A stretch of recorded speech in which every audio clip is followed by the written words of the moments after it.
ஹெல்த்தியான ஸ்நாக்ஸ் நினைக்கிற எல்லாருக்கும் வணக்கம். நம்ம வீட்டில் எப்பவும் இருக்கிற கொஞ்சம் கொஞ்சம் காய்கறிகளை வச்சு இன்றைக்கி சூப்பரான ஸ்நாக்ஸ் பண்ண போகிறோம். அதை விட முக்கியம், நம்ம வீட்டு சுட்டி குழந்தைகளுக்கு பிடிச்ச மாதிரி இந்த ஸ்நாக்ஸ் நம்ம ரெடி பண்ண போகிறோம். வீடியோவை முழுமையாக பார்த்துட்டு இன்றைக்கி ஈவினிங்கே செஞ்சு அசத்திடுங்க. 150 கிராம் பீன்ஸ் நீட்டு வாக்கில் கட் பண்ணி கழுவி வச்சுருக்கோம். அதை நம்ம உள்ளே சேர்த்துக்கலாம். இந்த மாதிரி ஸ்டீமரில் கீழே தண்ணி வச்சுட்டு தண்ணி சூடான பிறகு நம்ம கட் பண்ணி வச்சுருக்கதை உள்ளே சேர்த்துக்கலாம். அடுத்து 150 கிராம் கேரட்டு நல்லா லேசாக தொலியை சீவிட்டு வட்டமாக கட் பண்ணி வச்சுருக்கோம். அதையும் நம்ம உள்ளே சேர்த்துக்கலாம். இப்போ இது நம்ம நீராவியில் தான் வேக வைக்கணும். நீங்கள் தண்ணியில் போட்டு வேக வைக்க வேண்டாம். இது போல் ஸ்டீமரில் வச்சு வேக வச்சு எடுத்துக்கோங்க. அடுத்து உருளைக்கிழங்கு ஒரு 1/4 கிலோ எடுத்து நல்லா தொலியெல்லாம் சீவிட்டு இந்த மாதிரி வட்டமாக வெட்டி கழுவி வச்சுருக்கோம். அதையும் நம்ம உள்ளே சேர்த்துக்கலாம்.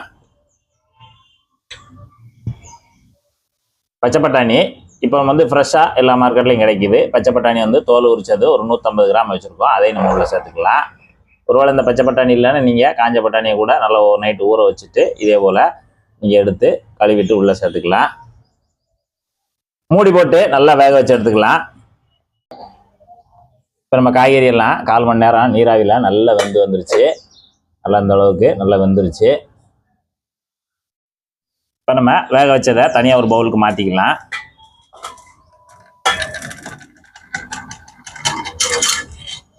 இப்போ உருளைக்கிழங்கு மட்டும் தனியாக எடுத்துருங்க.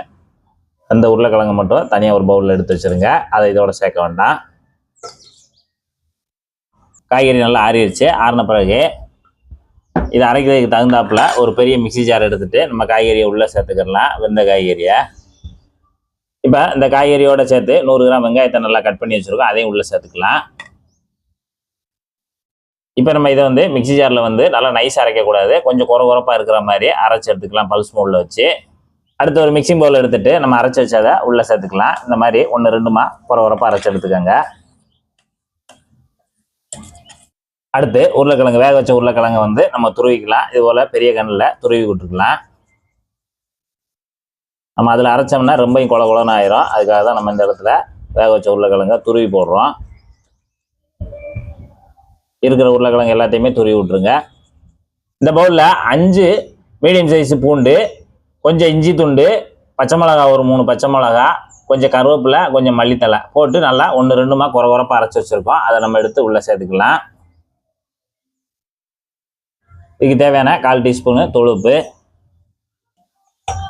பெருங்காயத்தூள் ஒரு 1/4 டீஸ்பூனு, ஜீரகத்தூள் ஒரு 1/2 டீஸ்பூனு, பச்சை மிளகாய் சேர்த்துக்கனால ஒரு 1/2 டீஸ்பூன் மட்டும் தனி மிளகாத்தூள், டேஸ்ட்டுக்காக கரம் மசாலா ஒரு 1/2 டீஸ்பூனு, ஒரு 1/4 எலுமிச்சம்பழத்தை லேசாக பிழிஞ்சு விட்டுக்கோங்க. ஒரு 10-20 சொட்டு இருந்தால் போதும். இந்த அளவுக்கு பிழிஞ்சு விட்டுருங்க.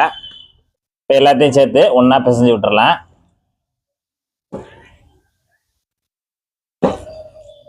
இப்போ நல்லா மிக்ஸ் பண்ணி முடிச்சாச்சு. நமக்கு இந்த அளவுக்கு கெட்டியாக இருக்கணும். இதுக்கு ரெடி பண்ணி வச்சுக்கக்கூடிய அந்த மசாலாவை ஒவ்வொரு உருண்டைகளாக உருட்டிக்கலாம். இது போல் நல்லா ஒரு மீடியம் சைஸில் ஒரு எலுமிச்சம்பழம் சைஸில் உருண்டைகளாக உருட்டி வச்சுக்குவோம். அடுத்து ஒரு அகலமான பவுலில் ஒரு 50 கிராம் கார்ன்ஃப்ளவர் மாவு சேர்த்துக்குவோம். மாவில் ஒரு 50 ml தண்ணி சேர்த்துக்குவோம். சேர்த்துட்டு கட்டி இல்லாமல் கரைச்சிக்கலாம். போட்டு நல்லா திக்காக கரைச்சிக்கங்க. இப்போ இந்த அளவுக்கு திக்காக இருக்கணும். உருண்டைகள் ரெடி பண்ணி வச்சுருக்கோம். கையில் கொஞ்சமாக தண்ணியை தடவிட்டு ஒரு உருண்டை எடுத்து இப்படி உள்ளங்கையில் வச்சுட்டு மறுபடியும் இந்த உள்ளங்கையை வச்சுட்டு ஒரே ஒரு அமுக்கு மட்டும் அமுக்குங்க. போதும், ரொம்ப ப்ரெஸ் பண்ண வேண்டாம். இந்த அளவுக்கு ப்ரெஸ் பண்ணிவிட்டு அப்படியே நம்ம இங்கே கார்ன்ஃப்ளவர் மாவு கரைச்சி வச்சுருக்கோம்ல அதில் வச்சுருங்க. வச்சுட்டு இப்போ இது போல் ஒரு பெரட்டு கார்ன்ஃப்ளவர் மாவில் ஒரு பெரட்டு பெரட்டிட்டு அதை அப்படியே தூக்கி இங்கே பிரெட்டு தூள் ரெடியாக நம்ம அடித்து வச்சுருக்கோம். அதில் போட்டு பெரட்டிடலாம். லேசாக அந்த பிரெட்டு தூளை மட்டும் லேசாக மேலே பெரட்டி விடுங்க. போட்டு நல்லா பெரட்டிக்கலாம். நல்லா இந்த அளவுக்கு பெரட்டிட்டு இப்போ அப்படியே ஒரு ஸ்பூன்ட்டை எடுத்துருங்க. எடுத்துட்டு மெதுவாக எடுத்துகிட்டு இப்போ இந்த கடாயில் கொஞ்சமாக தான் எண்ணெய் சேர்த்துருக்கோம். அதாவது பாதி முங்குற அளவுக்கு இருந்தால் போதும். இப்போ நம்ம இதை உள்ளே சேர்த்துக்கலாம். எண்ணெயோட சூடு பார்த்தீங்கன்னா மீடியமாக இருந்தால் போதும். அடுப்பு மீடியத்திலே வச்சுக்கோங்க. இப்போ இதே போல் நம்மக்கிட்ட இருக்கக்கூடிய அந்த கட்லெட் உருண்டைகளையும் நம்ம இது போல் நல்லா தட்டிட்டு கரைச்சி வச்ச கார்ன்ஃப்ளவர்லையும் போட்டு ஒரு பெரட்டிட்டு அப்படியே எடுத்து பிரெட் தூளில் போட்டு அப்படியே புரட்டிக்கலாம். நல்லா இது போல் புரட்டிட்டு அப்படியே ஒரு ஸ்பூன்ட்டு எடுத்துருங்க. அப்படியே எண்ணெயில் கொண்டாந்து வச்சுருங்க. இப்போ நம்ம ஒரு 4 பீஸு போட்டாச்சு. இப்போ போட்டது ஒரு 2 நிமிஷம் ஆச்சு. இந்த அளவுக்கு லைட்டாக ப்ரௌனாக வந்த உடனே நம்ம புரட்டி விட்டுறலாம். புரட்டி விட்டு இது போல் 2 பக்கம் நல்லா திருப்பி விட்டுட்டு நல்லா ஒன்று போல் அந்த பிரெட்டு தூள் நல்லா செவந்து வர அளவுக்கு நம்ம அதை பொரிச்சு எடுத்துக்கலாம்.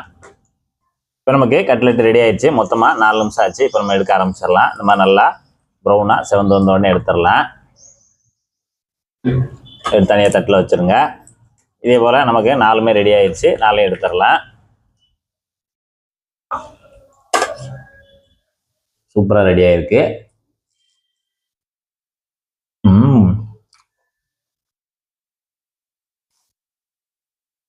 ரொம்ப சூப்பராக இருக்கு. அந்த மேலே இருக்கக்கூடிய அந்த பிரெட் லேயர் நல்லா மொறுன்னு இருக்கு. உள்ளுக்கு நல்லா சாப்பிட்டா மசாலாவும் ரொம்ப அருமையாக இருக்கு. இதே மெத்தடில் நீங்களும் ஒரு சூப்பரான கட்லெட் செய்து சாப்பிட்டு பார்த்துட்டு எப்படி இருந்துன்றதை மறக்காம கமெண்ட்ல சொல்லுங்க. நன்றி, வணக்கம்.